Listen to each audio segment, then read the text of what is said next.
আজকে আমরা ডেফিনাইট ইন্টিগ্রেশনে কিছু ট্রিক শিখে নেব, যেই ট্রিকগুলো কাজে লাগে এর ওই অঙ্কগুলো কয়েক সেকেন্ড তার মধ্যে আনবে। সবাই টাইমার অন করবে, তার সাথে মিলিয়ে নেবে।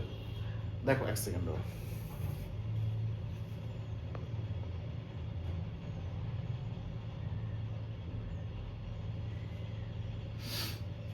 দেখো এগুলো কিভাবে সলভ করবে শিখে নাও।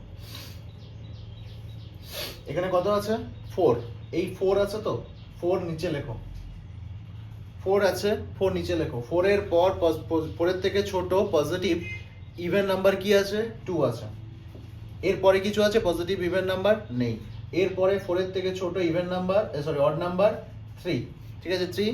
এবার 3 থেকে ছোট odd number 1 into pi by 2। Pi by 2 কেন হলো? কারণ এই 4 আছে, 4 একটা ইভেন নাম্বার, ইভেন নাম্বারের জন্য এখানে পাই বাই 2 হলো। এখানে সাইনের জায়গায় কস থাক, এইটা একই প্রসেসে হবে। তাহলে এটা কত দাঁড়াচ্ছে? 3/8 ইনটু পাই বাই 2। তাহলে এটাকে যদি ভালোভাবে লেখে 3π/16। সেকেন্ড কোশ্চেন, সিমিলার দাগ কত আছে? 6 লেখো। তার থেকে ছোট ইভেন নাম্বার কত হয়? না 4। তার থেকে ছোট 2। তার থেকে আছে কি? 2 এর পরে তো নেই পজিটিভ ইভেন নাম্বার, ছেড়ে দাও। উপরে 6 এর থেকে ছোট এই অড নাম্বার 5, তার থেকে ছোট অড নাম্বার 3, তার থেকে ছোট 1 into pi by 2। Pi by 2 কেন?